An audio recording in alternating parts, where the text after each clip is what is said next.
የመጀመሪያው የመጽሐፍ ቅዱስ ቃል በብርሃንና ሰላም ማተሚያ ቤት ታተመ አላቸው። አሁን መጽሐፍ ቅዱስን እንደዚህ ስንገልጽ የመጀመሪያውን ካቨር ሲገልጠው በብርሃንና ሰላም ማተሚያ ቤት ታተመ ይላል። ብርሃንና ሰላም 4 ኪሎ ነው ያለው። ብርሃን እግዚአብሔር ነው አለ። ሌላ ፍቺ ሰላም ኢየሱስ ነው አለ።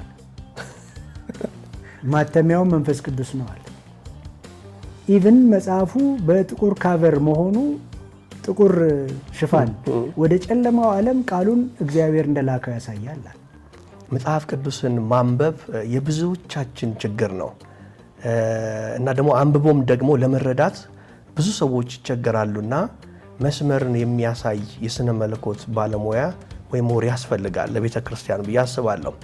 ኢቭን በቤተ ክርስቲያን ውስጥ ደግሞ ሰዎች የእግዚአብሔርን ቃል አንብቡ ተብሎ ከመናገር በተጨማሪ እንዴት ደግሞ ማንበብ እንዳለባቸውና መረዳት እንዳለባቸው የሚያስተምሯቸው መምህራን በቤተ ክርስቲያን ውስጥ ያስፈልጋሉ ብዬ አስባለሁ። ስነ አፈታት እንደው በቀላል ትርጉም ስንመለከተው ተፈጥሯዊ ነው። ማንም ሰው ሳይተረጉም አያዳምጥም፣ ሳይተረጉም አይመለከትም። በሚያይበት ጊዜ በሚያዳምጥበት ጊዜ ሁሉ እየተረጎመ ነው፣ እያሰናሰለ ነው፣ እንደገናም ደግሞ እየተገናዘበ ነው። ስለዚህ መለኮትን በሰው ቋንቋ፣ በሰው ቃላት፣ በሰው ባህል፣ በሰው ትከሻ መወከል የሞከረ መጽሐፍ ቢኖር መጽሐፍ ቅዱሳችን። አንድ አማኝ ሄርሜኔቲክስን ማወቁ ወይም መጽሐፍ ቅዱስ እንዴት እንደሚፈታ መረዳቱ ለመንፈሳዊ ሕይወቱ ያለው ፋይዳ ያለው ጥቅም ምንድን ነው ትላለህ ዶክተር?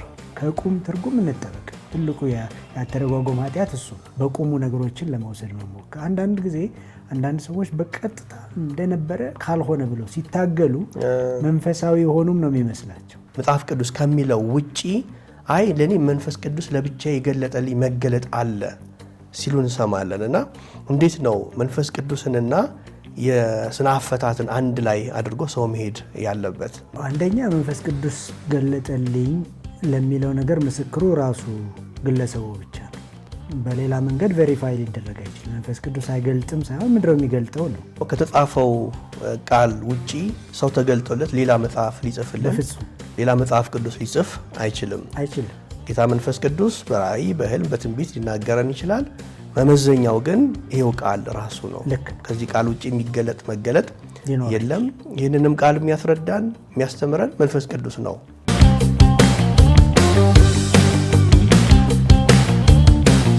ጤና ይስጥልኝ የተወደዳችሁ የኪንግደም ላይት ፕሮግራም ተከታታዮች፣ ዛሬ መጽሐፍ ቅዱሳችንን እንዴት ማንበብ እንዳለብን በዚህ ርዕሰ ጉዳይ ላይ ከዶክተር እስክንድር ጋር የምንወያይ ይሆናል። ይህ ሐሳብ ሄርሜኔቲክስ ወይም ስነ አፈታትን የሚመለከት ይሆናል። በዚህ ሐሳብ ብዙ እንደምትማሩበት አምናለሁ። ተከታተሉን። ዶክተር እንኳን በሰላም መጣ። እንኳን ሰላም ቆይ። እንግዲህ ኪንግደም ላይት ሚዲያ ላንተ ቤተኛ ሆናል፣ ቤተሰብ ሆናል። የዚህ ፕሮግራም ዋናው ዓላማ ደግሞ እንዳንተ ሐሳብ ያላቸውን የሥነ መለኮት ሰዎችን በመጋበዝ ለቤተ ክርስቲያን የሚጠቅሙ ሐሳቦችን ለመወያየት ነው የተዘጋጀውና በዚህ ፕሮግራም ላይ ላለ አስተዋጽኦ በጣም አመሰግናለሁ። እኔም አመሰግናለሁ እድል ስለሰጣችሁኝ። እንግዲህ ከዚህ በፊት በዚህ ሚዲያ መጥተህ ብዙ ነገሮችን ተነጋግረናል። ዛሬ የምንወያይበት ርዕሰ ጉዳይ ደግሞ ስነ አፈታትን ወይም ሄርሜኔቲክስን በተመለከተ ነው። ከዚህ ሐሳባችንን ከመጀመራችን በፊት እንጸልይና ከዛ ደግሞ ለማያውቁህ ራስን አስተዋውቀህ ወደ ጥያቄያችን እንገባለን፣ ወደ ውይይታችን። እስኪ እንጸልይ። የዘላለም አባት እግዚአብሔር ሆይ በናዝሬቱ በጌታ በኢየሱስ ክርስቶስ ስም እጅግ አድርገን እናመሰግንሃለን።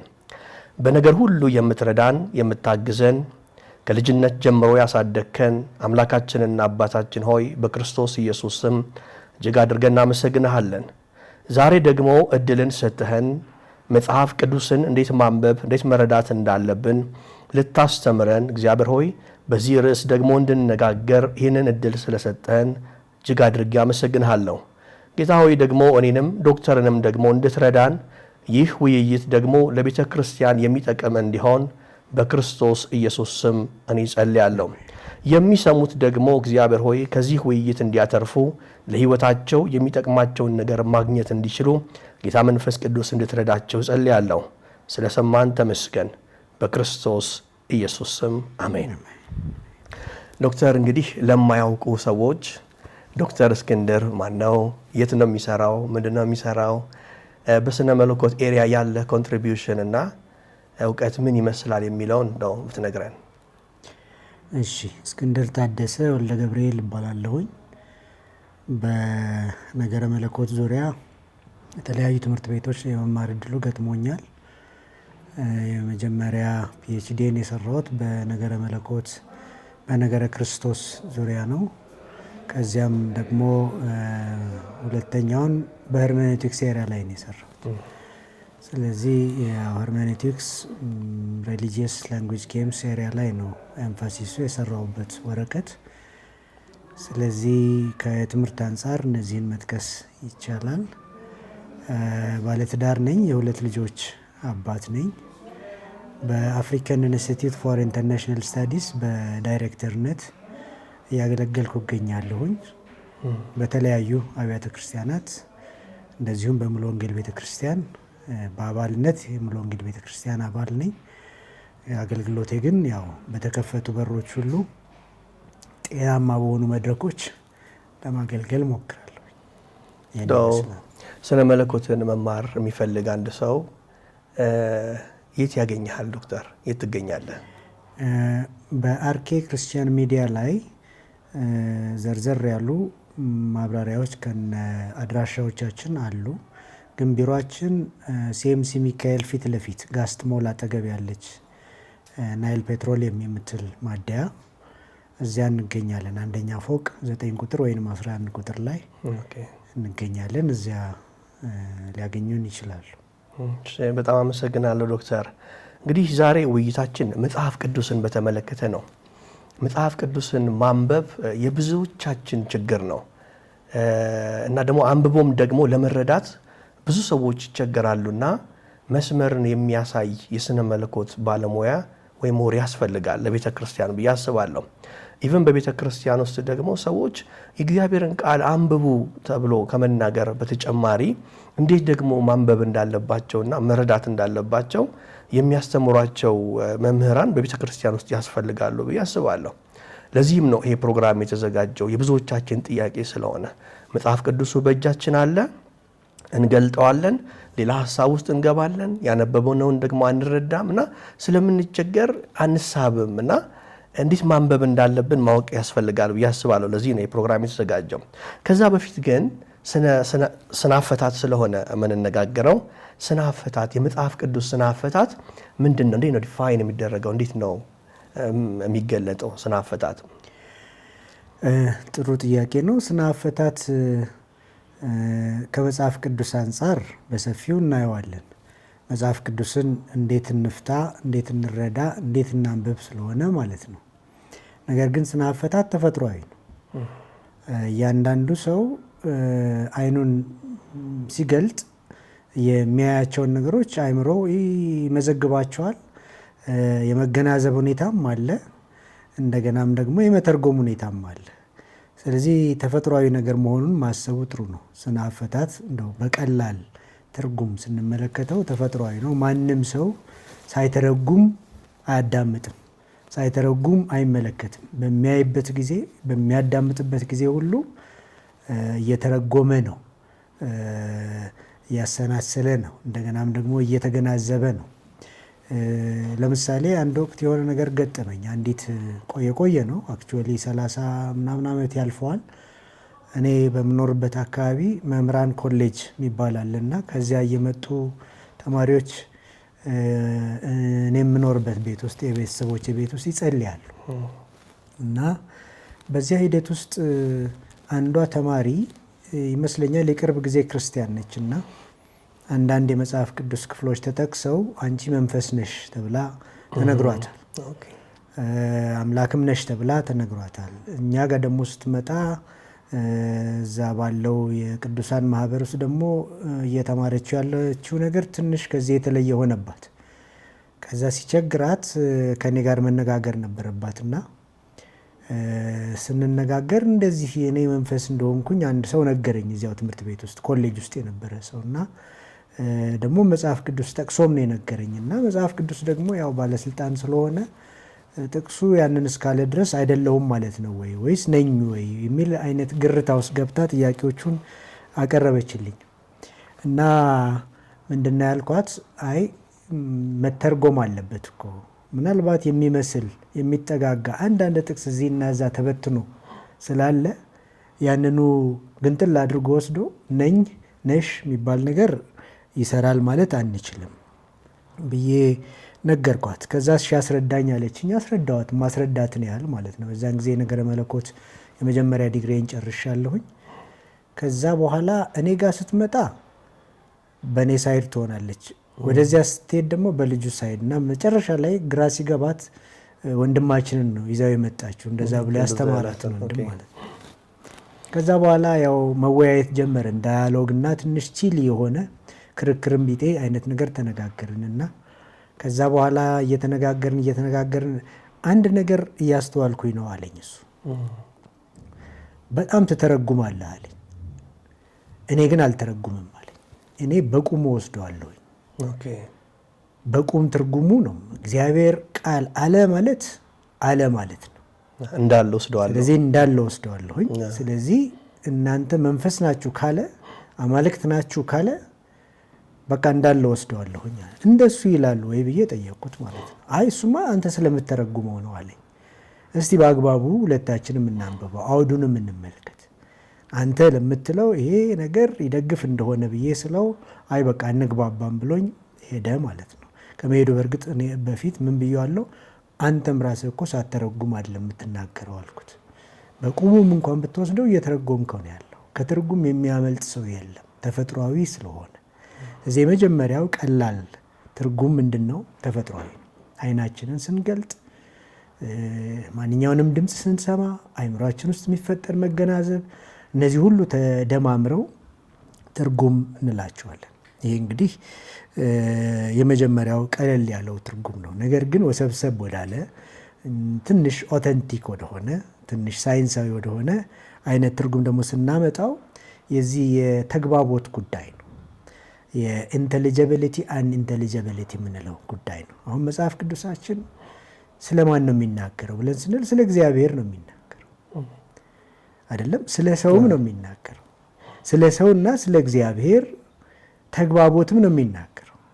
ስለዚህ መለኮትን በሰው ቋንቋ፣ በሰው ቃላት፣ በሰው ባህል፣ በሰው ትከሻ መወከል የሞከረ መጽሐፍ ቢኖር መጽሐፍ ቅዱሳችን። መለኮት ራሱን ሲገልጥ የተገለጠውን ነገር የተገለጠላቸው ሰዎች በጊዜ ሂደት ወደ ጽሁፍ ቀይረውታል። ያው ኢንስፓይሬሽን፣ ዶኪመንቴሽን፣ ካነን ምናምን የምንላቸው ነገሮች በሂደት የመጡ ጉዳዮች ናቸው። እዚያ ከመድረሱ በፊት ሬቨሌሽን ነው የነበረው። ሬቨሌሽን መለኮታዊውን ዓለም የሚወክል ጉዳይ ነው። ፍጥረታዊውን ዓለም ደግሞ የሚወክል ጉዳይ አለ። በፍጥረታዊ ዓለምና በመለኮታዊ ዓለም መካከል የሚደረግ የተግባቦት ጥረት ወይንም እድል ሄርሜኔቲክስ ልንለው እንችላለን። the possibility of intelligibility between the expressible and inexpressible የሚባል ነገር አለ። ኤክስፕሬሰብል የምንለው ይሄኛው ተፈጥሯዊ ዓለም ነው። ኢንኤክስፕሬሰብል የምንለው ደግሞ ቢዮንድ this natural world የምንለው ጉዳይ ነው።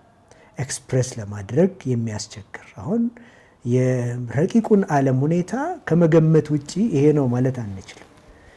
ረቂቅ የሆነውን እግዚአብሔርን መንፈስ የሆነውን እግዚአብሔርንም ከመገመት ውጪ ይሄ ነው ማለት አንችልም። ራሱ በገለጠልን መጠን ብቻ ነው ልንናገረው የምንችለው። ስለዚህ በዚያኛው ዓለምና በዚህኛው ዓለም መካከል ሊኖር የሚችል የተግባቦት እድል ልንለው እንችላለን። ትርጉምን possibility of intelligibility between the expressible and inexpressible world, between the intelligible and unintelligible world. ኢንቴሊጀብል የምንለው ይሄ ነው የምናየው። አሁን እየተያየን ነው የምንወያየው። ስለዚህ ኢንቴሊጀቢሊቲ ቀለል ያለ ነው። እዚህ ጋር እንደማመጣለን። እርስ በርስ ሲሆን ቀለል ያለ ነው። ይሄም ቢሆን እንኳን ውስብስብ ነው። አንድ ሰው የሚናገረውን ነገር ሌላው ሰው ለመረዳት ሊቸገር ይችላል። አውድ የሚባል ነገርም ስላለ፣ ትርጉም የሚባል ነገርም ስላለ ማለት ነው። እንኳንና የፈጣሪን ነገር ማለት ነው። እንኳንና የመላእክቱን ዓለም እንኳንና መንፈሳዊውን ዓለም ይቅርና አሁን የምናየውን ዓለም እንኳን ራሱ መረዳትና ማብራራት ከባድ ነው። ስለዚህ ያ ኢንተሊጀቢሊቲ አንኢንተሊጀቢሊቲ ኢንኤክስፕሬሲቢሊቲ ኤክስፕሬሲቢሊቲ የሚባለው ጉዳይ ወደ አማርኛችን ስንመልሰው ይህንን ስውር ዓለም ለመግለጥ የሚደረግ ሙከራ ከሄርሜኔቲክስ ጋር ሊያያዝ ይችላል። ስለዚህ ይሄ አንዱ ጉዳይ ነው ልናነሳው የምንችል። ከዚሁ ጋር ደግሞ ተያይዘው ሄርሜስ የሚባል ነገር አለ። አሁን ወደ ጥያቄ ሰብስቦ የሚያመጣ አሁን የሄርሜስ ሄርሜኔቲክስ ከሚለው ቃል በፊት የነበረ እሳቤ ነው። በግሪክ ዓለም ግሪኮች የሰው ልጆች የሚገጥማቸውን እንቆቅልሾች የሚፈታ ኢንተርቬን የሚያደርግ ጣልቃ የሚገባ ከመለኮት መካከል የተግባቦትን ኃላፊነት የወሰደ አምላክ አለ ብለው ያምናሉ። አምላክ ነው ራሱ በአማልክት መካከል አንዱ ነው። ይሄ እንግዲህ ግሪኮች የሚሉት ነው። በአማልክት መካከል ያለ ኦሊምፒያን ጋድስ ይባላሉ። በአማልክት መካከል ተሰውረው ባሉ በረቂቁ ዓለም ውስጥ ባሉት አማልክት መካከል ያለ አምላክ። ለምሳሌ በአንድ አካባቢ ከባድ የሆነ ለማህበረሰቡም በጣም ውስብስብ የሆነ እንቆቅልሽ ሊኖር ይችላል። አንድ ሰው መፍትሄ ሲያመጣ ያ ሄርሜስ ነክቶት ሊሆን ይችላል። ያ ኑሜነስ ፓወር የምንለው ነገር አለ አይደለም? በመጽሐፍ ቅዱስ አጻጻፍ ሂደትም ውስጥ ኢንስፓየርድ የእግዚአብሔር እስትንፋስ አለበት የሚባለው ነገር ያ ኑሜነስ ፓወር የምንለው ነገር። ስለዚህ እነዚህ ነገሮች ሊመጡ የሚችሉት ከዚያኛው ዓለም ይሄኛው ሄርሜስ የተባለው አምላክ እንደ መልአክ ሆኖ ይመጣል። እንደ መልእክተኛ ሆኖ በግብር መልእክተኛ ነው። በማንነትና በምንነት ግን ያው አምላክ ነው እና ስሙ ሄርሜስ ነው። ስራው ደግሞ ድልድይ ነው። በዚያኛው ዓለምና በዚህኛው ዓለም መካከል የተግባቦት ድልድይን መፍጠር። ከሱ ነው ሄርሜኔቲክስ የሚባለው ሳይንስ የወጣው። ስለዚህ ከሞላ ጎደል ፍቺው ይሄንን ይመስላል ማለት እንችላለን። ሄርሜኔቲክስ ስንል የተረጓጎም ሳይንስ ስንል ተፈጥሯዊ ትርጉም አለው። እንደገናም ደግሞ ሳይንሳዊ ትርጉሙ ከዚህ ሀሳብ ይመነጫል ማለት ነው። አንድ አማኝ ሄርሜኔቲክስን ማወቁ ወይም መጽሐፍ ቅዱስ እንዴት እንደሚፈታ መረዳቱ ለመንፈሳዊ ሕይወቱ ያለው ፋይዳ ያለው ጥቅም ምንድን ነው ትላለህ ዶክተር? አንድ አማኝ ያው ማንኛውንም አማኝ ካስብን አሁን የምናወራውን አይነት ወሰብሰብ ያለ ሳይንሳዊ የሆነውን ረቀቅ ያለውን ነገር የግድ እንዲያውቅ መገደድ የለበትም። እንደ አማኝ ግን ቢያንስ መጽሐፍ ቅዱስ በእጃችን አለ። ጥቅሱን እየገነጠሉ ወደሚፈልጉት ሀሳብ ከመሳብ ወደ ግራም ወደ ቀኝም ወደ ላይም ወደ ታችም ማንበብ ተገቢ ይሆናል። ስለዚህ ያራሱ ትርጉም ነው፣ ያራሱ ሄርሜኔቲክስ ነው። ይሄ ማለት ስነ ጽሁፉ ላይ ትኩረት አድርጎ ማንበብ ማለታችን እና የጎንዮሽ ንባብ የምንለው ነገር አለ። ሆሪዞንታል ሪዲንግ የምንለው ነገር አለ። እንደገናም ደግሞ ወደ ላይና ወደ ታች ክሮስ ቼክ የምናደርግበት ንባብም አለ። ጥቅሱ ላይ እንዳንንጠለጠል ማለት ነው። ጥቅሱንም በቁም ትርጉም እንዳንወስደው ማለት ነው። ስለዚህ ይሄንን ሆሪዞንታል ሪዲንግ ይሉታል፣ የጎንዮሽ ሪዲንጉን። ወደ ላይና ወደ ታች የሚያነቡበትን ሁኔታ ደግሞ ቨርቲካል ሪዲንግ ይባላል። ስለዚህ በዚህ መንገድ እና ደግሞ አውዱን በጠበቀ ሁኔታ ለማንበብ የግድ የረቀቀውን ሄርሜኔቲክስ መማር አያስፈልግም። እንደገናም ደግሞ ይህንን ትምህርት የሚሰጥበት ቦታ መሄድ ሳያስፈልግ አንድ ሰው ሪስፖንስብል የሆነ ሪዲንግ ማለት ነው፣ ኃላፊነት የተሰማው የሚሰማው አይነት ሪዲንግ ለማድረግ ቴክስቱ ላይ ራሱ ስነ ጽሁፉ ላይ ያለውን ነገር በአግባቡ ማየት ያስፈልጋል። ስለዚህ ብሉይ ኪዳን ብለን ስንል ከኦሪት መጽሐፍት ጋር በጣም የተሳሰረ ነው። ስለዚህ የጎንዮሽ ንባብ ያስፈልጋል፣ ቨርቲካል ሪዲንግም ያስፈልጋል። አዲስ ኪዳንም ስንል እርስ በርስ የተሳሰሩ ናቸው። በዚህ መንገድ እያንዳንዱ አማኝ ቢያነብ ጤናማ የሆነ መረዳት ይኖረዋል። ጥቅሙ እሱ ነው። ጤናማ የሆነ ሄልዚ የሆነ ጤናማ የሆነ ህይወት መረዳትም አገልግሎትም እንዲኖረው ቢያንስ እነዚህ ነገሮች ላይ ማተኮር ይችላል እና አቅም እንደፈቀደ ደግሞ ጊዜም እንደፈቀደ ሁኔታዎችም እንደፈቀዱ ደግሞ ጠለቅ ወዳለው ወሰብሰብ ወዳለው ሰፋ ወዳለው መሄድ ጠቃሚ ነው። ለምሳሌ ጳውሎስ ብናነሳ ጳውሎስ የጻፋቸው ደብዳቤዎች አሉና ከአዲስ ኪዳን ምናልባትም ዕብራውያንን ከጨመረን 14ቱን የጻፋቸው ጳውሎስ ነው እና ለምሳሌ ጳውሎስ አድሬስ የሚያደርገው አካል አለ። ለምሳሌ ለቆሮንቶስ ሰዎች ሲል የጻፈው የመጀመሪያዎቹ ተደራሲያን ወይም የተጻፈላቸው ሰዎች የቆሮንቶስ ሰዎች ናቸው። ፊልጵስዩስ ከሆነ የፊልጵስዩስ ሰዎች ናቸው። የመጀመሪያውን ዓላማውን መረዳት ጥቅሙ ምንድን ነው? ጳውሎስ ለቆሮንቶስ ሰዎች የጻፈላቸውን ዓላማውን መረዳት፣ ለምሳሌ ለፊልጵስዩስ ሰዎች የጻፈበትን ዓላማውን መረዳት፣ የመጀመሪያዎቹን ሰዎች ዓላማውን መረዳት አሁን ለኛ ያለው ፋይዳ ምንድነው? ዓላማውን ማወቁ። እንግዲህ ከትርጉሙም ጋር ተያይዞ ይሄዳል። ከላይ ከመጣንበት ነገርም ጋር ይሄ ተያይዞ ይሄዳል። እንዴት ነው የሚያያዘው? ሆሪዞንታል ሪዲንግ ያልነውን፣ ቨርቲካል ሪዲንግ ያልነውን፣ ኮንቴክስቹዋል ሪዲንግ ያልነውን ተግባራዊ ሲያደርግ አንድ ሰው በእጁ ያለውን ቀለል ያለውን የትርጉም መስመር ተከትሎ ሲያነብ እና ደግሞ ከዚያም ውስብስብ ባለ መንገድ ሳይንሱ በጣም አድጓል። የዚህ የትርጉም ሳይንስ በጣም ተወሳስቦ አድጓል። በዚህ ሰዓት በሰፊው የሚጠና ነው። በብዙ ዓመታትም ሊጠና የሚችል ጉዳይ ነው እና አሁን ያልካት ጥያቄ አሁን ሪዳክሽን ክሪቲሲዝም የሚል ትርጉም ወይም የሚል ነገር አለው። ይህም ማለት ነው የመጽሐፍ ቅዱስ ጸሐፊዎች ሲጽፉ ታሪክን ከማስፈር ባሻገር ዓላማ ኦብጀክቲቭ የሚባል ነገር አለ፣ ወይም ደግሞ ፐርፐዝ የሚባል ነገር አለ። ስለዚህ ጸሐፊው ዓላማ ይዞ ነው የሚጽፈው። ለምሳሌ ሙሴ ተናግሮ አስተምሮ ይሄዷል። ግን በሙሴ ዘመን ያልነበረ ሰው የሙሴን ታሪክ የሙሴን ትምህርቶች ከብዙ መቶ ዓመታት በኋላ ከ1000 ዓመትም በኋላ እንኳን ቢሆን ሲጽፈው በሚጽፍበት ሰዓት ዓላማ ይዞ ነው የሚጽፈው። በዙሪያ ያሉ ስደተኛ ትውልዶች አንድ ነገር እንዲጨብጡለት ይፈልጋል። ስለዚህ ዓላማው ምን ይጠቅማል? ዋናውን የጸሐፊው ምናብ ውስጥ የተሰወረውን መልእክት ለመጨበጥ ይረዳል። ምክንያቱም እሱ ጋር የሌለ መልእክት እኛ ጋር መምጣት የለበትም። ለሱና ለሱ ትውልድ የነበረው ትርጉም ነው እኛ ጋር አፕላይድ የሚሆነው ትርጉሙ ማለት ሜሴጁ ማለት ነው፣ መልእክቱ። ስለዚህ በመጀመሪያ በዚያ ዘመን የነበረው ትርጉም ምን ነበረ? ያኔና በዚያ ስፍራ፣ በዚያ ሁኔታ፣ በዚያ ዘመን፣ በዚያ ዓመተ ምህረት የነበረው አሁንና በዚህ ስፍራ፣ በዚህ ዓመተ ምህረት በእኛ አውድ ምን አይነት ትርጉም ይኖረው? እንዴት አድርገን ያንን መልእክት ወደዚህ እናመጣዋለን? the meaning in the then and there and the meaning in the here or to the here and now እንለዋለን ማለት ነው። ብሪጅ ቅድም ያልናት ሄርሜስን ተያይዛ ትመጣለች። ስለዚህ ዓላማውን ማወቅ ምን ይጠቅመዋል ነው ጥያቄው።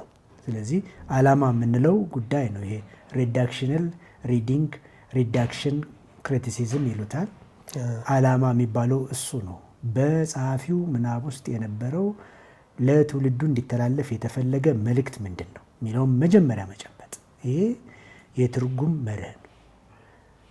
ሚኒንግ ኢን ዜን ኤንድ ዜር የሚባል በዚያ ጊዜና በዚያ ስፍራ የነበረው ትርጉም ለዚህ ጊዜና ለዚህ ስፍራ የሚኖረው አንደምታ፣ የሚኖረው ተግባር። ስለዚህ ዛሬ የምሰብከውን ነገር የማገኘው የማስተምረውን ነገር የማገኘው በመጀመሪያ ወደዚያ ዘመን ሄጄ አጥንቼ ለዚህ ይጠቅማል። ምንድን ነው ለምሳሌ ምሳሌዎችን ማየት እንችላለን። ጳውሎስ ለቆሮንቶስ ሰዎች ስለ አለባበስ ጽፎላቸው ሊሆን ይችላል። ለምሳሌ ሴቶች እንደዚህ መልበስ አለባቸው፣ እንደዚህ መልበስ የለባቸውም የሚሉ ሀሳቦች አሉ እና ዓላማ አለው። የጻፈበት ዓላማ የመጀመሪያው ተደራሲያን ዓላማ አለና ዛሬስ እንዳለ ወስደን በቤተ ክርስቲያን ውስጥ ወይ በምእመናን ላይ ልንጠቀመው እንችላለን ወይ? ይህን እንዴት ታየዋለህ? አዎ፣ አሁን በዚህ በትርጉም ሂደት ውስጥ መርህም አለ። ለምሳሌ ባህልና አውድ፣ የባህሉ አውድ ማለት ነው ይጠናል እንጂ እዚህ ያንኑ መልክ ይዞ እንዲመጣ አይጠበቅም። ባህላዊ የሆኑ ነገሮች፣ መልክዓ ምድራዊ የሆኑ ነገሮች እዛው ይቀራሉ ማለት ነው። ይጠናሉ። ለምን እንደዚያ ተናገሩ፣ ለምን ይሄንን አሉ ብለን ስንል የበለጠ የተናገሩበትን ገፊ ምክንያት የምናገኘው አውዱን ስናጠና ነው፣ ባህሉን ስናጠና ነው። ለማጥናት ያህል ለማወቅ ያህል ቼክ ብናደርገው ትክክል ነው፣ ተገቢም ነው። ነገር ግን ወደዚህ የሚመጣው ትሩዙ ነው፣ እውነቱ ነው። ስለዚህ እውነትና እሴት ተላላፊ ናቸው። ባህልና ባህላዊ አውዶች ተላላፊ አይደሉም፣ እዛው የሚቀሩ ናቸው። አለባበስም እንደዛ። እዚህ አለባበስ በዚያ ሰዓት እንደዚህ ልበሱ የሚል መለኮታዊ የሆነ ድንጋጌ ስለነበረ አይደለም የለበሱት፣ ባህል ስለሆነ ነው የለበሱት። ቀሚስ አሰፋለት ይላል ያዕቆብ ለልጁ። ታዲያ ለምን ቀሚስ አለብስም እኛ ወንዶች? ቃል በቃል መተርጎም ካለብን ማለት ነው። ከቁም ትርጉም እንጠበቅ። ትልቁ ያተረጓጎም ኃጢአት እሱ ነው፣ በቁሙ ነገሮችን ለመውሰድ መሞከር። አንዳንድ ጊዜ አንዳንድ ሰዎች በቀጥታ እንደነበረ ካልሆነ ብለው ሲታገሉ መንፈሳዊ የሆኑም ነው የሚመስላቸው። መንፈሳዊ የሆኑ አሁን ለምሳሌ በቀጥታ አይተረጎምም ብዬ ብል እኔ ያኛው ወንድሜ ደግሞ በቀጥታ ነው እያንዳንዱ ነገር መተርጎም ያለበት ቢለኝ ማን ነው ከኔና ከሱ መንፈሳዊ የሚመስለው? እሱ ነው የሚመስለው። ለምንድን ነው? ለቃሉ ታማኝ ነኝ የማለት አይነት ስሜት እያሳየ ስለሆነ። ስለዚህ አንዳንድ ምናልባት በእኔ አጥቢያ ቤተክርስቲያን የነበሩ የሚባሉ አገልጋዮች በጣም ማከብራቸው፣ ማደንቃቸው፣ በህይወቴም ላይ ትልቅ ኢምፓክት ያላቸው ግን ደግሞ በብዙ ነገር አክራሪዎች ነበሩ። በአለባበስ ዙሪያ አክራሪዎች ነበሩ። የአንዱ አገልጋይ አይ ቲንክ ባለቤቱ ህይወቷን በሙሉ ሻሽ ከራሷ ላይ ወርዶ አያውቅም ፈጽሞ። በቤቱም ከልክሏል። ልጆቹም ሴት ልጆቹም እንደሚመቻቸው እንዲለብሱ አለባበስ ዞሮ ዞሮ ከየትኛው የመጽሐፍ ቅዱስ ክፍል ተነስቶ ነው ቆሮንቶስ አሁን ያልከው? ለምሳሌ አዲስ ኪዳን የጳውሎስ ጽሑፎች ውስጥ ስለመሸፈን፣ ስለመሸፈን፣ ስለመገለጥ የተናገረው ነገር አለ። ይሄ ባህል ነው። ከነዚህ ተነስቶ ግን በቁሙ ነው የወሰደው፣ በቀጥታ ነው የወሰደው። በዚያን ጊዜ እንዲህ መጽሐፍ ቅዱስ ላይ ከታዘዘ ዛሬም ማድረግ አለብን ብሎ ባለቤቱንም ልጆቹንም እንዲህ እንዳልኩ የተከበረ አገልጋይ ነው። በጣም በጣም በታማኝነቱ ማንም ጥያቄ አያስቀምጥበትም። በአገልግሎቱ ፍሬ በህይወት እስከነበረበት ጊዜ ድረስ በጎ ጎኑን ሳልረሳ ማለት ነው። ነገር ግን የትርጉም ዑደቱ የትርጉም አካሄዱ ሞሮለስ ሊትራሊዝም የሚባል ነገር የቁም ትርጉም የሚባለውን አይነት ይከተል ስለነበረ በጥሬው ለመውሰድ ይፈልግ ስለነበረ መተላለፍ የሌለበትን የባህል ጉዳይ እና በዚያ ዘመን ባለው አውድ ተግባራዊ የሆነውን ጉዳይ ወደዚህ ዘመን ለማምጣት ሲታገል ነው የኖረው እና በሱ ፊት ሴቶች መቀባባት አይችሉም፣ ያስደነግጣቸዋል። ከልቡ ነው ደግሞ በቅንነት ነው፣ በክፋትና በመሳሰለ ነገር አይደለም። እና ዞሮ ዞሮ አለባበስ ሞደስት ቢሆን በቅዱሳን ማህበር ጥሩ ነው። ሞደስቲ ማለት ግን ኳሊቴቲቭ የሆነ መለኪያ ነው ያለው። ኳሊቴቲቭ ብለን ስንል ምን ማለት ነው? እንደዚህ አይነት እንደዚህ አይነት ብለን ወደ ቁጥርና ወደ ቀለም የምናመጣው አይደለም፣ ወደ ሳይዝ የምናመጣው ጉዳይ አይደለም። ግን የምንግባባበት ሞደስት የሆነ አለባበስ ቢኖር አይከፋም። የጳውሎስ ጽሑፎች ውስጥ አንዳንድ የተጠቃቀሱ እሱ በሄደበት የወንጌል ስራ በገጠመው አውድ ውስጥ የገጠመውን ኦኬዥናል የሆነ ወቅታዊ የሆነ ተግዳሮት የፈታበት አካሄድ ነው።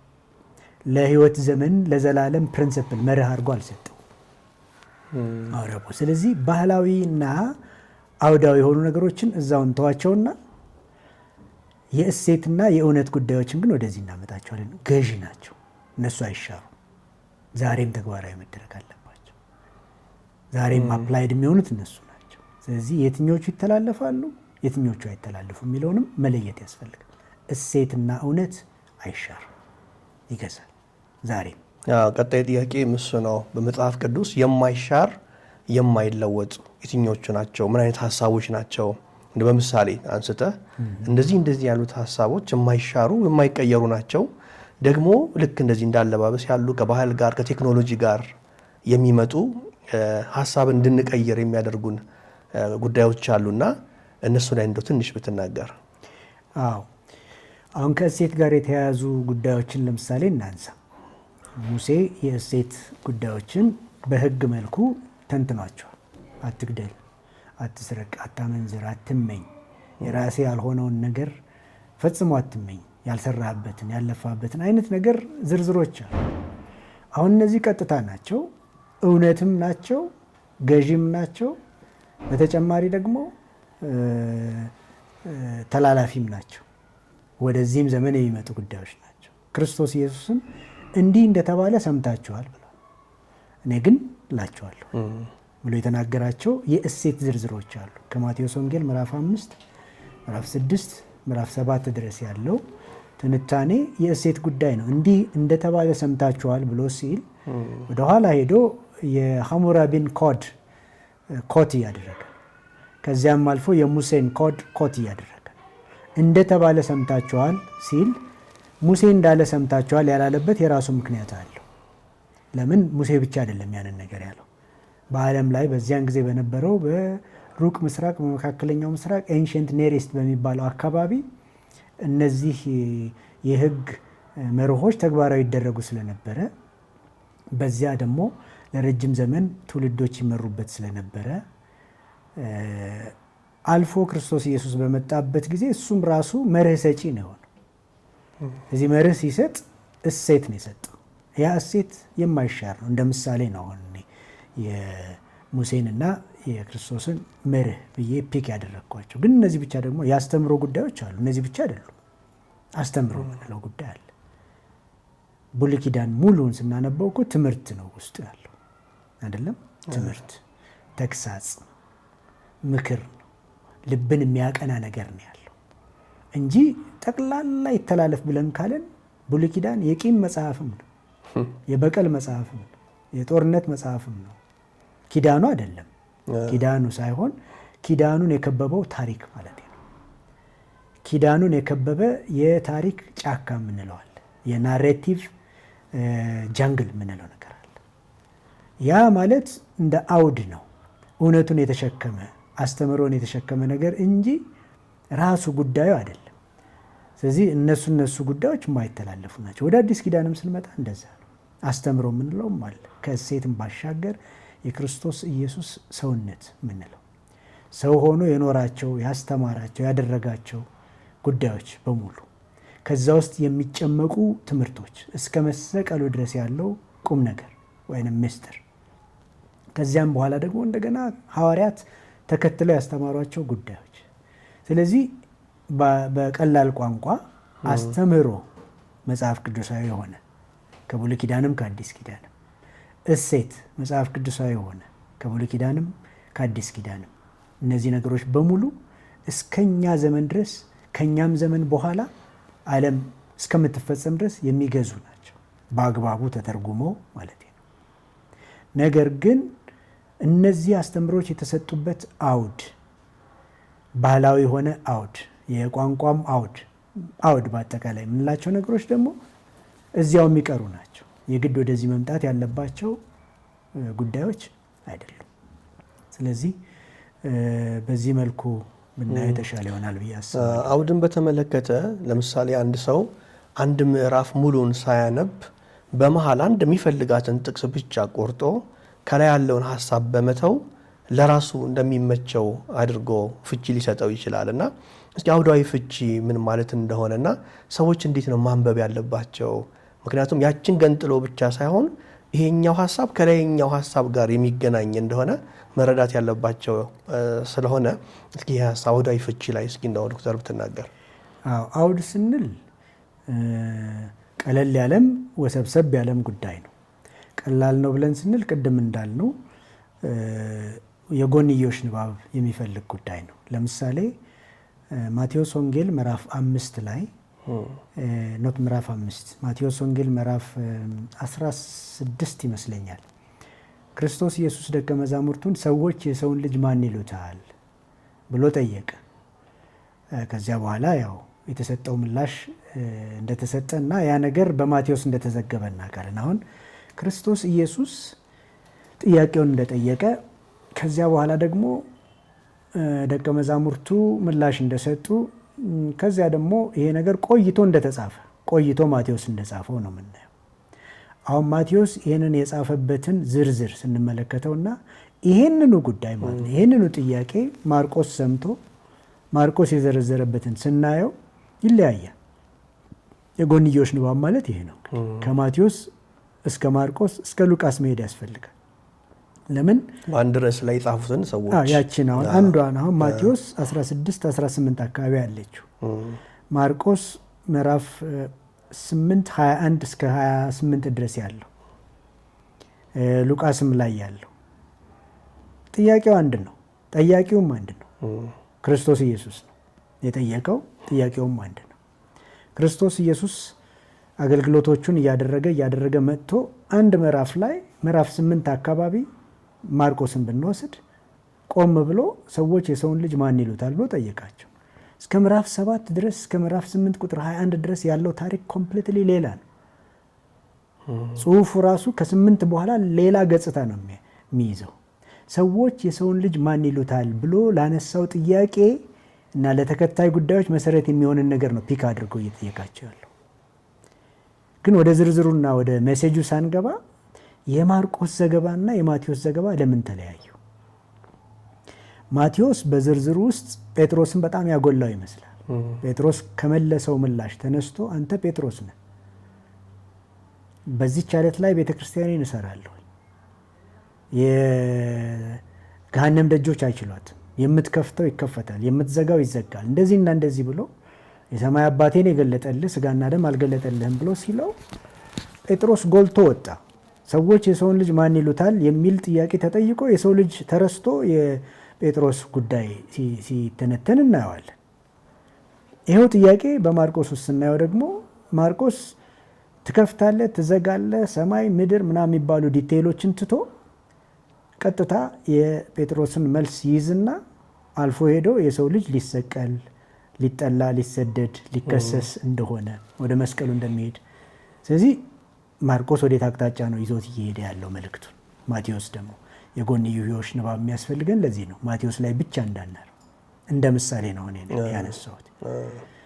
ወደ ላይም ወደ ታችም ማንበብ ያስፈልጋል። ጥቅሷን ገንጥሎ ወደሚፈልጉት አቅጣጫ መውሰድ ግን አንደኛ የመንፈስ ቅዱስ ኢንቴንሽንም አይደለም። ይሄ ራሱ መንፈስ ቅዱስ የሚወደው ነገርም አይደለም። ምናልባት ጥቅሷን ገንጥሎ የሚወስደው ሰው የመጣበት ኦሪንቴሽን ሊኖር ይችላል። ቀድሞ የመጣበት ልማድ አለ አይደለም? ኦሪንቴሽን የምንለው ነገር ከዛ ልማድ ተነስቶ ሊሆን ይችላል። አንዱ በቅንነት በዛው መንገድ ስለኖረ በዛው መንገድ እየጠበቀ በዛው መንገድ ጥቅሶችን እያወጣ መልእክት ከዛ ውስጥ እያወጣ። አንድ ጊዜ እንደዚህ ገጥሞኛል። አንድ ቤተ ክርስቲያን ለአምልኮ ሄጄ ነው ከኋላ ቁጭ ብያለሁኝ እና መዝሙር 111 ይመስለኛል ካልተሳሳትኩ የጠቀሰው ጥቅስ ኑ ለእግዚአብሔር እንገዛ፣ እንስገድ፣ እንንበርከክ ነው የምትለው። እንንበርከክ የምትለዋን የፈለገው። ከዛ በኋላ በቃ ከብሉይ ኪዳን እስከ አዲስ ኪዳን ከዘፍጥረት እስከ ራእይ ስለ መንበርከክ ያሉ ጥቅሶችን በሙሉ አሰልፎ በእያንዳንዱ ጥቅስ ላይ ደግሞ ትንቢታዊ የሆነ መልእክት ይናገራል። እሱ በሚያወጣት ጥቅስ ማለት ነው። ከዚህ ጥቅስ ተነስቶ አውዱ ላይ ኑ እንገዛ፣ እንንበርከክ የሚለው አምልኮን የሚያመለክት ጉዳይ ነው። መገዛትን የሚያመለክት ጉዳይ ነው። በዳዊት ዘመን የነበሩ ሰዎች ስለ መንበርከካቸው፣ ስለ ጸሎት፣ ስለምናምንም አይደለም የሚናገር። ግን እሱ ጸሎት ጥሩ ነው ብሎ ለማስተማር ከዚህ ሀሳብ ተነስቶ ቢያንስ ከ25 ያላነሱ ጥቅሶችን ተጠቅሟል። በየጥቅሱ ላይ ደግሞ ትንቢት ቢጤም ይናገራል ለሰሚዎቹ እና ያው በቅንነት እንደተደረገ አስቤያለሁ። ግን ልክ አይደለም። ጥቅሶቹ ከአውዳቸው ውጪ ነው የተደረገው። ስለዚህ ወደ ጥያቄው መቋጫ ስመጣ አውድ ውስብስብ ነው። አሁን ያየኑ መጽሐፉ ላይ ያሉ አውዶችን ነው። ወደ ግራም ወደ ቀኝም ወደ ላይም ወደ ታችም። ግን ከዚያም ያልፋል። ቋንቋ የሚባል ነገር አለ። የግሪክ ቋንቋ ለምን ያጠናሉ ተማሪዎች? አዲስ ኪዳንን ሲያነቡ የበለጠ እንዲረዱት ነው። ቃሉ ሞር በአዲስ ኪዳኑ ቋንቋ በግሪክ ቋንቋ ቢጠና የበለጠ ትርጉሙ ስለሚገባን ብሉይ ኪዳንን የሚማሩ የብሉይ ኪዳን ተማሪዎች ዕብራይስጥ፣ አረማይክ እንዲያጠኑ ይመከራሉ። ለምንድን ነው? ቋንቋ ደግሞ ስንል አሁን ወዴት ሄድን? ጠለቅ ወዳለው ጉዳይ ሄድን ማለት ነው። ከቋንቋም በላይ ደግሞ ባህል የሚባል ነገር አለ፣ ታሪክ የሚባል ነገር አለ፣ ፖለቲካ የሚባልም ነገር አለ። የዚያን ጊዜ ማለት ነው። አሁን ኢሳያስ በትንቢቱ ውስጥ ስለ ድንግል ተናግሯል። ይህንን ለመረዳት የበለጠ ፖለቲካዊ አውድን ማጥናት ጥሩ ነው። በዚያን ጊዜ የአሦር ገናናነት፣ ከዚያም በኋላ ጠቅላላ እስራኤልን ለመዋጥ የመጣ ኃይል አለ። በዚያ ጫና ውስጥ ነው የነበሩት። እነዚህ ነገሮች አሁን አውድ ምን ሆነ? ውስብስብ ሆነ ማለት ነው። ቅድም ካልነው ገጹ ላይ ካለው ግራና ቀኝ ወደ ላይ ወደ ታች ከምንለውም በላይ ወደ ባህሉ፣ ወደ ታሪኩ፣ ወደ ፖለቲካው፣ ኢቭን ወደ አርኪኦሎጂ እስከዛም ድረስ ይሄዳል። አሁን ለምሳሌ አንዳንድ አርኪኦሎጂስቶች የነበሩ ሰዎች ወደ ክርስትናው ከመጡ በኋላ አርኪኦሎጂስቶች ስለሆኑ የብሉይ ኪዳን ነገር በጣም ይስባቸዋል፣ ኤክሳይት ያደርጋቸዋል። እና እነሱ በቀላሉ በታሪክ በፖለቲካ በምናምን በግራ በቀኝ በላይ በታች በሚባለው አይረኩም። በቦታው ይሄዳሉ። ሄደው የቆፍረው ያያሉ። የመቅደሱ ሳይዝ መጽሐፉ ላይ የተጻፈበት ዝርዝርና ቦታው ላይ ያለውን ሳይዝ ቼክ ያደርጉታል። የከተማውን ሳይዝ ሳይቀር ማለት ነው። አንዳንድ ጊዜ የመቅደሱ ሳይዝ የከተማውን 1/3 ምናምን ሸፍኖት ነው የምታየው መጽሐፉን ስታነበው። እዛ ስትሄድ ደግሞ እንደዛ አይደለም። ይሄ ደግሞ አርኪኦሎጂ ነው። አሁን ምን አረግን አውድ ስንል ወደ ውስብስብ ጉዳዮችም ገባን ማለት ነው። ከዚህም በላይ ሰዓታችን ይሄዳል እንጂ ልናነሳ እንችላለን ማለት ጸሐፊዎቹ ሲጽፉ የተጠቀሙበት የሆነ ምንጭም አለ ራሱ። ምክንያቱም ሲነገር ነው የነበረው ቴክስቹዋሊቲ የምንለው ነገር፣ ጽሁፍን መከተል፣ በጽሁፍ መመራት የጥንት አይሁዳውያን ባህል አልነበር። የጥንት አይሁዳውያን ባህል ኦራል ነው፣ በቃል ነው የሚተላለፈው። ከቃል ወደ ጽሁፍ የተቀየረበት ግፊት አለ፣ ምክንያት አለ። አብዛኛው ጊዜ መፍረስ ሲደርስባቸው፣ ስደት ሲደርስባቸው፣ ጫና ሲኖርባቸው፣ ወደ ሞት ሲጠጉ፣ ተስፋ ሲቆርጡ ወደ መጽሐፍ የመጡበት ሁኔታ አለ። ስለዚህ በተነገረበት ዘመንና በተጻፈበት ዘመን መካከል ሰፊ የሆነ የብዙ መቶ ዓመታት ክፍተትም አለ። ስለዚህ ጸሐፊው የትኛውን ምንጭ ነው የተጠቀመው? ይሄን ሶርስ ክሪቲሲዝም። አንዳንዴ ዶክተር ላቋርጥና ኖርማል የሆነው የስነ መለኮት ትምህርት የሌለው ያው ምእመን እዚህ ጥግ ድረስ ሄዶ የማየት እድሉ ላይኖረው ይችላል። ግን ያው መጽሐፍ ቅዱስን ሲያነበው እንዴት ነው ታዲያ በቀላሉ አውዱን ጠብቆ ሊያጠና የሚችለው? አሁን ይሄን አርኪኦሎጂካል የሆነ ሂስቶሪካል የሆነ ታሪካዊ የሆነውን ነገር ባህሉ ሄዶ ማጥናት ላይችል ይችላል። ግን አትሊስት እጁ ላይ ያለውን መጽሐፍ ቅዱስ አውዱን ጠብቆ ማንበብ የሚችልበት ሁኔታስ እንዴት ነው? አዎ ቅድም ያነሳሁት ለዚህ ነው። ሆሪዞንታል እና ቨርቲካል ሪዲንግ እጃችን ላይ ያለ ጉዳይ ነው። መጽሐፉ በእጃችን አለ። ስለዚህ ላይብረሪ መሄድ ሳያስፈልገን፣ ወደ ታሪካዊ ጥናቱም ወደ መልክዓ ምድራዊ ጥናቱም መሄድ ሳያስፈልገን፣ እድሉ ካለ ጥሩ ነው። እኔ እድሉ ካለ ብዬ ነው እያወራ ያለው። እድሉ ካለ ሰው ወሰብሰብ ወዳለው ጉዳይ መግባቱ አይከፋም። የበለጠ በተለይ ፕሮፌሽናል የሆኑ ሰዎች፣ ማገልገልም በጣም የሚፈልጉ ሰዎች፣ ሌሎችን ስናገለግል ዝግጅታችን ከዚያ በላይ መብለጥ መቻል አለበት። ግን ለግል ኮንሰምፕሽን ሲሆን ደግሞ በግሌ ለማጠናው ነገር የግድ ያን ሁሉ የተወሳሰበው ነገር ውስጥ መግባት አያስፈልገኝም። ስለዚህ የአውድ ውስብስብነቱን ሳወራ ነው ወደ አርኪኦሎጂው፣ ወደ ሶርስ ክሪቲሲዝም፣ ወደ ሪዳክሽን ክሪቲሲዝም፣ ወደ ሊትራሪ ክሪቲሲዝም፣ ወደ ቴክስቹዋል ክሪቲሲዝም፣ እነዚህ ስንመጣ ሞር ወደ ሳይንሱ ስንመጣ ያሉ ጉዳዮች ናቸው። እሱ ዝርዝር አሁን ላያስፈልግ ይችላል። ነገር ግን አንድ ምእመን በእጁ አለ፣ ምንም መስነፍ ሳያስፈልግ በግራም በቀኝም ያሉትን ቅድም ሆሪዞንታል ሪዲንግ ከማቴዎስ ወደ ሉቃስ ወደ ማርቆስ፣ ከማርቆስ ወደ ማቴዎስ ወደ ሉቃስ እያል ምናያቸው የጳውሎስን መልእክቶችንም ስናይ የሐዋርያት መልእክቶችንም ስናይ የምናይበት የትስስር ወደ ጎንዮሽ ትስስሮች አሉ። እዚህም ማየት በቂ ነው። ወደ ላይም ወደ ታችም ደግሞ በተሟላ ሁኔታ ማንበብ፣ እነዚህ ለእኔ በቂ ናቸው ለአንድ ኮመን ሪደር። ሌላው ዶክተር መንፈስ ቅዱስ ገለጠልኝ የሚል ሀሳብ አለ። በእርግጥ መጽሐፍ ቅዱስን ስናነብ መንፈስ ቅዱስ ነው የሚያስተምረን። ለመጀመሪያው ሰዎች የተገለጠላቸው መገለጥ አለ። ለእኛ ደግሞ ያንን መገለጥ መንፈስ ቅዱስ እያስረዳን በቃሉ እንማራለን። ግን አንዳንድ ሰዎች መንፈስ ቅዱስ ነው ቃሉ መጽሐፍ ቅዱስ ከሚለው ውጪ አይ ለኔ መንፈስ ቅዱስ ለብቻ የገለጠልኝ መገለጥ አለ ሲሉ እንሰማለን። እና እንዴት ነው መንፈስ ቅዱስንና የስነ አፈታትን አንድ ላይ አድርጎ ሰው መሄድ ያለበት? አዎ አንደኛ መንፈስ ቅዱስ ገለጠልኝ ለሚለው ነገር ምስክሩ ራሱ ግለሰቡ ብቻ ነው። በሌላ መንገድ ቬሪፋይ ሊደረግ አይችልም። መንፈስ ቅዱስ አይገልጥም ሳይሆን ምንድነው የሚገልጠው ነው ጥያቄ። ስለዚህ ግለሰቡ መንፈስ ቅዱስ ገለጠልኝ እያለ ከሄደ ለእያንዳንዱ ሰው ደግሞ የተለያየ አይነት መገለጥ ይመጣና መታረቅም መግባባትም መስማማትም ላይኖር ይችላል። ስለዚህ መንፈስ ቅዱስ ዳይሬክትሊ ዛሬ ይገልጣል ወይ ነው ጥያቄ። አሁን ዳይሬክት ሬቨሌሽን የሚባል ነገር አለ። የዳይሬክት ሬቨሌሽን ዘመን አልፏል፣ አበቃ። እንደው እሱም ብታብራራው። ዳይሬክት ሬቨሌሽን ማለት ዳይሬክት መገለጥ በቀጥታ መገለጡ የመጣላቸው ሰዎች እና የመጣበት ዘመን አልፏል፣ አብቅቷል። ዛሬም ቀጥተኛ መገለጥ አለ፣ ይገለጥልኛል ብሎ የሚል ሰው በራሱ ዓለም የሚኖር ሰው። ስለዚህ እግዚአብሔር ለሙሴ ተገልጧል፣ ለአብርሃም ተገልጧል፣ ለነቢያት ተገልጧል። በደምሳሳው እንሄድና ለመጥምቁ ዮሐንስም ተገልጧል እያልን እንሄድና ከዛ በኋላ የመገለጦች ሁሉ መቋጫ ክርስቶስ ኢየሱስ ነው። አይደለም እንዴ? ክራውኒንግ ኢቨንት ነው ክርስቶስ ኢየሱስ። አስቀድሞ ብሏል የዕብራውያን ጸሐፊ ለአባቶቻችን በተለያየ አይነት ጎዳና ተገለጠላቸው ይላል።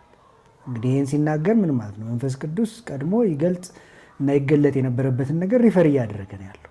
አይነቱ ብዙ ሊሆን ይችላል፣ ጎዳናው ብዙ ሊሆን ይችላል። መገለጥ፣ ህልም፣ ራእይ፣ ድምፅ፣ የተለያዩ ነገሮች ሊሆኑ ይችላሉ። ኢንስፓይሬሽን፣ ሊሪክስ የመሳሰሉ ነገሮች፣ ቅኔ፣ ምንም ሊሆን ይችላል። አይደለም በዘመን መጨረሻ ላለነው ግን በማን ተናገረን ነው የሚለው? በልጁ ተናገረን።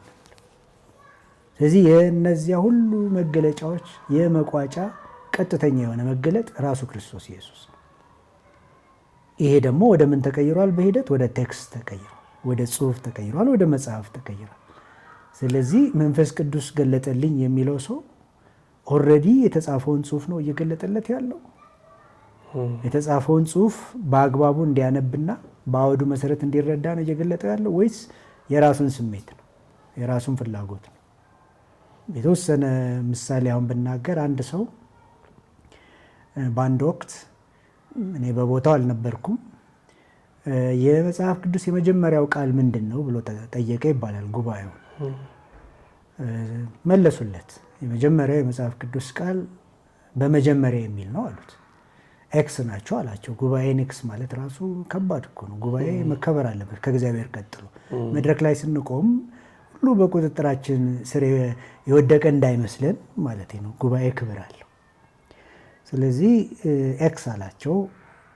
ከዛ ቀጥሎ በመጀመሪያ እግዚአብሔር አሉት። አሁንም ኤክስ አላቸው። ከዛ በኋላ በመጀመሪያ እግዚአብሔር ሰማይና ምድርን ፈጠረ አሉት። አሁንም ኤክስ አላቸው። እንግዲያው አንተ ንገረን አሉት። የመጀመሪያው የመጽሐፍ ቅዱስ ቃል በብርሃንና ሰላም ማተሚያ ቤት ታተመ አላቸው። አሁን መጽሐፍ ቅዱስን እንደዚህ ስንገልጥ የመጀመሪያውን ካቨር ስንገልጠው በብርሃንና ሰላም ማተሚያ ቤት ታተመ ይላል። ብርሃንና ሰላም 4 ኪሎ ነው ያለው። ከዛ በኋላ ቀጠለ። ብርሃን እግዚአብሔር ነው አለ። ሌላ ፍቺ። ሰላም ኢየሱስ ነው አለ። ማተሚያውን መንፈስ ቅዱስ ነው አለ። ኢቭን መጽሐፉ በጥቁር ካቨር መሆኑ ጥቁር ሽፋን ያው የነበሩ መጽሐፍ ቅዱሶች እንደዛ ስለሆኑ ጥቁር ሽፋን መሆኑ የሚነግረን ወደ ጨለማው ዓለም ቃሉን እግዚአብሔር እንደላከው ያሳያል። ኢቭን ቀዩአች ሪበን አለች አይደል? እሷ ራሱ የክርስቶስን ደም ተወክላለች አለ። አሁን ከየት አመጣው ይህን መልእክት ብለን ስንለው መገለጥ ነው የሚለው ገለጠልኝ። ስለዚህ መንፈስ ቅዱስ ገለጠልኝ ይገልጥልኛል የሚሉ ሰዎች ወይ ዋህነት አለ ከበስተጀርባው ወይም ደግሞ ኢንቴንሽናል የሆነ ራሳቸው የሚሰማቸውን ስሜት ከዚህም ከዛም አእምሯቸው ውስጥ የተቀመጠውን ነገር መጽሐፉ ስለማንበብ ይቸገራሉ ማለት ነው። መጽሐፍ ውስጥ ያስገድዱታል መጽሐፉ ማለት ነው። ስለዚህ መንፈስ ቅዱስ ዛሬም ሕያው ነው፣ ይሰራል። ዛሬም በሕልም በራእይ ትንቢት ይናገራል። ግን በመጽሐፉ የሚመዘን ይሄ ሁሉ የማንም ራእይ የማንም ትንቢት ከመጽሐፍ ቅዱሱ ስልጣን ውጭ አይደለም። ከመጽሐፍ ቅዱሱ ሆሪዞንታል እና ቨርቲካል ሪዲንግ ሚኒንግ ውጭ አይደለም። በዚያ መመዘን መፈተሽ መቻል አለበት። ከዚያ ስልጣን ስር ያለ ሳብሰርቪየንት ነው። ያንን መገለጥ የሚደግፍ ሊሆን ይችላል እንጂ ገለጠልኝ የሚባሉና የመገለጥ ነገሮችም ጨምቀን ስናያቸው ብዙ ጊዜ ከሚያልፍ ከሚበሰብስ ከተራ ነገር ጋር የተያያዙ ናቸው። ኢቨን መጽሐፍ ቅዱሳዊም አይደሉም ሲጀመር ጀምሮም ማለት ነው። ሰማያዊ ነገሮችን የሚያበረታቱ ሳይሆኑ ምድራዊ ነገሮችን የሚያበረታቱ ናቸው። ሰው ከተጻፈው ቃል ውጪ ሰው ተገልጦለት ሌላ መጽሐፍ ሊጽፍልን በፍጹም ሌላ መጽሐፍ ቅዱስ ሊጽፍ አይችልም። ጌታ መንፈስ ቅዱስ በራእይ በሕልም በትንቢት ሊናገረን ይችላል። መመዘኛው ግን ይሄው ቃል ራሱ ነው። ከዚህ ቃል ውጪ የሚገለጥ መገለጥ የለም። ይህንንም ቃል የሚያስረዳን የሚያስተምረን መንፈስ ቅዱስ ነው ብለን ልንለው እንችላለን። መንፈስ ቅዱስም ከአውዱ ውጭ እንድንተረጉም አያረግም። መንፈስ ቅዱስ እንኳን ረድቶኝ ቢሆን ብዬ ብል እኔ ከልጅነት ጀምሮ በመንፈስ ቅዱስ ኃይልም መማመን በመንፈስ ቅዱስ ንባቦቼን፣ ሕይወቴን፣ ተግባሬን ምናምን በሙሉ ሲረዳኝ አይቼዋለሁኝ። ግን ከአውዱ ውጭ አልወሰደኝም። የማቀርበውን መልእክት ከአውዱ ጋር የታረቀ እንዲሆን ነው መንፈስ ቅዱስ ሊያደርግ የሚችለው እንጂ አንዳንዴ ለስንፍናም እንዳትሆን ያች አንዳንዴ ቀጥታ በቃ አይናቸውን ገልጠው የሆነ ነገር እንደሰሙ መስሏቸው የስንፍና መሸፈኛ አልትሆን የራስን ኃላፊነት ያለመወጣት ችግር ነው የማየው። ሌላው በመጽሐፍ ቅዱስ ውስጥ የሚጋጩ የሚመስሉ ሀሳቦች ያጋጥሙናል። አንደኛው ከአንደኛው ጋር የሚቃረን የሚመስል እና እንደዚህ አይነት ሀሳቦች ሲመጡ ምዕመናን ምን ማድረግ አለባቸው? ለምሳሌ በያዕቆብ መልእክት ምዕራፍ 2 ቁጥር 24 ላይ ስንሄድ መዳን በስራ የሚመስል ሀሳብ አለ። የቀጥሎ ደግሞ ሮሜ 3:28 ላይ ስንሄድ መጽደቅ በእምነት እንደሆነ ይናገራል። እና ስራ እዚህ ጋር በስራ ይላል፣ እዚህ ጋር በእምነት ይላል ብሎ ሰዎች ኮንፊውዝ እንዳይሆኑ ግራ እንዳይጋቡ የሚጋጩ የሚመስሉ ሀሳቦች እንዴት ነው ማንበብና መረዳት ያለባቸው? የሚጋጩ የሚመስሉ ማለትህ ጥሩ ነው። የሚጋጩ ይመስላሉ እንጂ አይጋጩ። አንደኛ ጥቅሶች ነው የጠቀስክልኝ። ለምሳሌ ሮሜ ላይ ያለ አንድ ጥቅስ ነው፣ ያዕቆብ ላይ ያለ አንድ ጥቅስ ነው። አሁን ጥቅሱ ላይ እንዳናርፍ ነው እስካሁን ድረስ እያወራን የመጣ ነው። አውዱን በደንብ እንድናየው ነው። ጳውሎስ የጻፈው ለማን ነው? ያዕቆብስ የጻፈው ለማን ነው? ይሄ ጳውሎስ ተደራሲያን እነማን ናቸው? የጳውሎስ ጭንቀቱስ ምንድን ነው? የያዕቆብ ተደራሲያን እነማን ናቸው? የያዕቆብ ጭንቀቱስ ምንድን ነው? እኔ በጣም የሚገርመኝ ነገር ሊቃውንት ራሱ በዚህ ሲወዛገቡ፣ ሊቃውንት ማለት አንድ የሆነ ምናምን ሪፎርመርስ ሉተር ምናምን ሳይቀር የያዕቆብ መጽሐፍ እንዲህ ስለሚል ምናምን በጥቅስ ደረጃ እንደዛ ሊመስል ይችላል። በጥቅስ ደረጃ ማለት ነው። እንዴት ነው አውዱን እነሱ ሲያላዩት ብዬ ሁሉ እገረማለሁ። እርግጥ አሁን የምንለው የትርጉም ሳይንስ በሰፊው በዛ ዘመን አልነበረም። ጥቅሶችን ፕሩፍ ቴክስቲንግ የሚባል ነገር በዚህ በሪፎርመርስ ዘመን ውስጥም ተግባራዊ ይደረግ ነበር። ከአንድ ሀሳብ አንድ ሙግት ይዝና የሆነ ጥቅስ ድጋፍ ታደርጋለህ። ጥቅሱን ብቻ እንደ ጥቅስ ይዘኑ ከወጣን ሊጋጭ ይችል ይመስላል እንዳልከው። ግን ከጥቅሱ ባሻገር አውዱን ማየት አለብን። ያዕቆብ የጻፈው ላመኑ ሰዎች ነው። አምነው ግን በተግባር እየተገለጡ ያልሆኑ ሰዎች፣ በስራ እምነታቸውን ማሳየት ለቸገራቸው ሰዎች፣ በተለይ በስደት ዓለም ያሉ አይሁዳውያን ወንድማቸውን እሳት ሙቅ ምናምን እያሉ የማይረዱ በተግባር የማይገለጡ እምነትህን በስራ አሳየኝ እያለ። ስለዚህ ተደራሲያኑ አማኞች ናቸው። የጳውሎስ ተደራሲያኖች በሮሜ ደግሞ አማኞች አይደሉም፣ የሚድኑ ሰዎች ናቸው። እንዲድኑ ነው ጭንቀቱ። ስለዚህ ያኛው እንዲድኑ ነው፣ ለሚድኑ ሰዎች ነው። ይሄኛው ደግሞ ለዳኑ ሰዎች ነው። ሲምፕል አውዱን ያየ ነው። ጥቅሱ ግን የሚጋጭ ሊመስል ይችላል። ሌላ አንድ ልጨምርልን። ከኔ ጋር ያልሆነ ይቃወመኛል ያለው ጌታ ኢየሱስ ክርስቶስ። የማይቃወመን ከኛ ጋራ ነው ያለውም ጌታ ኢየሱስ ክርስቶስ። የማይቃወመን ከኛ ጋራ ነው ያለበት አውድ ምንድን ነው? ጥቅሶቹን ብቻ ከወሰድን ይጋጫሉ አይደለም? ሁለቱም ተቃውሞ ናቸው። እርስ በርሱ ተጋጨ ሊል ይችላል አንድ ሰው። አንድ የሆነ ቤተ እምነት ውስጥ ያሉ ሰዎች መጽሐፍ ቅዱስ እኮ እርስ በርሱ ይጋጫል ብለው እነዚህን ጥቅሶች ሊመዙ ይችላሉ። ያዕቆብና ሮሜን እንደመዘዙት አሁን የጠቀስኩትንም ሊመዙት ይችላሉ። እንደዚህ እያሉ እርስ በርሱ የሚጋጭ መጽሐፍ ኦቶሪቲ ባለስልጣን ሊሆን አይችልም ምናምን ብለው የሚከራከሩ ከክርስቲያን ቤተ እምነት ውጭ ያሉ ቤተ እምነቶች ሊኖሩ ይችላሉ። አሉ ደግሞ ምናውቃቸው፣ ግን አውዳዊ የሆነ ንባብ የላቸውም ነው ችግራቸው። ስለዚህ የማይቃወመን ከኛ ጋራ ነው ብሎ ጌታ ኢየሱስ ክርስቶስ የተናገረበት ሁኔታ ምንድን ነው? ደቀ መዛሙርቱ አንድ አካባቢ እያገለገሉ ሳሉ ከነርሱ ጋር ደቀ መዝሙር ያልሆነ አብሮ የሌለ ሰው በክርስቶስ ኢየሱስ ስም አጋንንትን ሲያወጣ አግኝተው አስቁመውት ነው። ስለዚህ ተቃዋሚ ሆኑ ማለት ነው ለሱ። ክርስቶስ ደግሞ በአካል የኛ አባል ባይሆንም ከዚህኛው ሰርክል ሲሲ ኮሚቴ ውስጥ ባይሆንም ከኛ ጋር ባስተሳሰቡ፣ ባስተምሮ፣ በእሴቱ ከኛ ጋር አንድ ከሆነ የኛው ነው አይቃወመንም ማለቱ ነው። በዚያ አውድ ስናየው ከኔ ጋር ያልሆነ ይቃወመኛል ያለው ደግሞ ሰዱቃውያንን ወይም ፈሪሳውያንን፣ እዚህ ጋር ደግሞ በአጋንንት አለቃ በምናምን እያሉ ሲከሱት የነበሩ ናቸው። ይህንን አውድ ሳናስገባ ጥቅሶቹን ብቻ ገንጥለን እዚህና እዚህ ይጋጫል ብለን ካልን ችግር ውስጥ እንወድቃለን። መጽሐፍ ቅዱስን ስናነብ መጽሐፍ ቅዱስ ወጥ የሆነ አጻጻፍ ዘውግ የለውም። የተለያዩ ዘውጎች አሉ። መዝሙር አለ፣ የትንቢት መጽሐፍት አሉ፣ ደብዳቤዎች አሉ እና አንድ አንባቢ ሲያነብ እነዚህን ዘውጎች ማወቅ ያለው ጥቅም ምንድን ነው? ዘውጎች መዝሙርን ሲያነብ የሚያነብበት ሁኔታ አለ። ደብዳቤዎችን፣ የጳውሎስን ደብዳቤዎች፣ የያዕቆብን ደብዳቤዎች፣ ሌሎች ደብዳቤዎች ሲያነብ ደግሞ እነዚህ ደብዳቤዎች ናቸው፣ እነዚህ መዝሙራት ናቸው፣ እነዚህ ትንቢት ናቸው፣ እነዚህ ታሪክ መጽሐፍት ናቸው እና የተለያዩ ዘውጎች አሉ እና ዘውጎችን ማወቁ ምንድን ነው ጥቅሙ? አንዱ ችግርም ይሄ ነው። መጽሐፍ ቅዱስ በተለያየ ስነ ጽሁፋዊ አውድ የመጣ መጽሐፍ መሆኑን አለመገንዘብ። ወጥ የሆነ ስነ ጽሁፋዊ ዘውግ የሚከተል ይመስለዋል ብዙ ሰው። የእግዚአብሔር ቃል ነው ስለምንል ሁሉም በአንድ አይነት ዘውግ የተጻፈ ይመስለናል። ብዙ ጊዜ ደግሞ ግጭት ውስጥ የምንገባው ዘውጉን ባለማክበር ስናነበው ወይም ልንተረጉመው ስንሞክር ነው።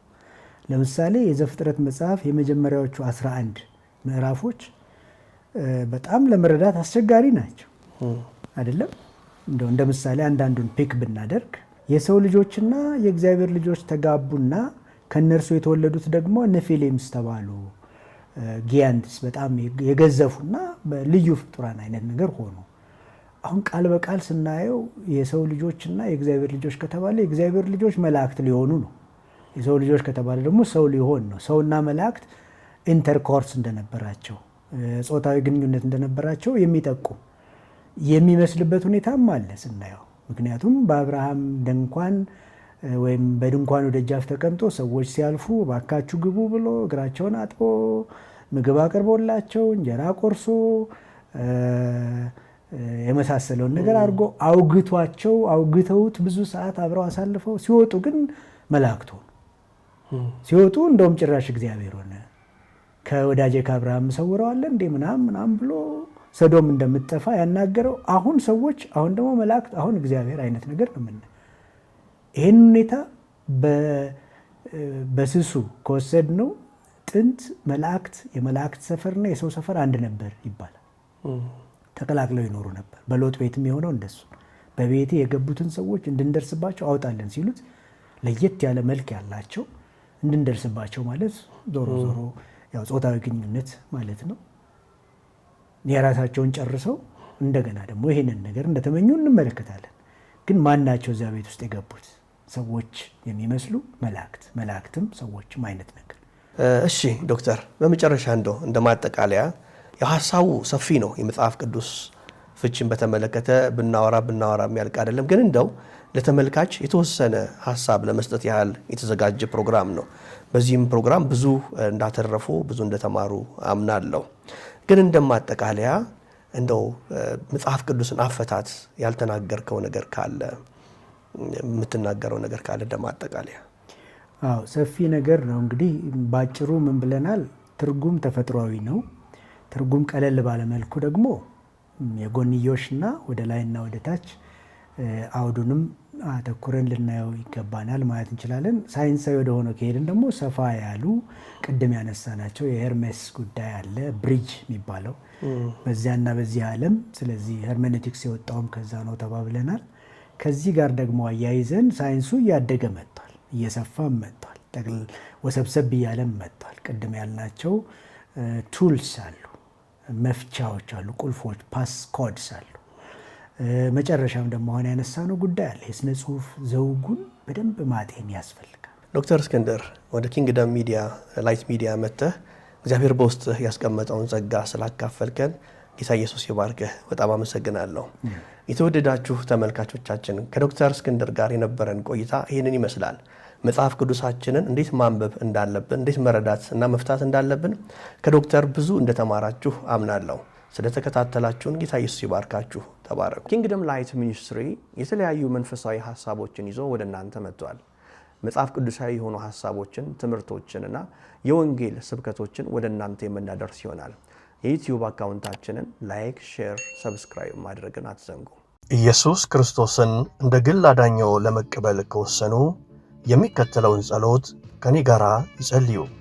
እግዚአብሔር አባት ሆይ በኢየሱስ ስም ወደ አንተ እመጣለሁ። ኃጢአተኛ መሆኔን እመሰክራለሁ። እናም ያንተን ይቅርታ እፈልጋለሁ። ኢየሱስ ክርስቶስ ለኃጢአቴ እንደሞተ ከሙታንም ደግሞ እንደተነሳ አምናለሁ። ከኃጢአቴ ርቄ በደሙ እንድታነጻኝ እለምንሃለሁ። ጌታ ኢየሱስ ሆይ ወደ ልቤ ግባ፣ አዳኝና ጌታዬ ሁነኝ። በቅዱስ መንፈስህ ሙላኝ። በየቀኑ ላንተ እንድኖር እርዳኝ። ስላዳንከኝ አመሰግንሃለሁ። በኢየሱስ ክርስቶስ ስም አሜን። ትርፉ ሞት ነው ተወንድሜ፣ አያዛልቅ ባጢአት መዋኘት። ወስነህ ተቀበል ጌታን በልብ፣ ኃጢአት አያባብልህ ጨክነህ ተወው ይቅርብህ።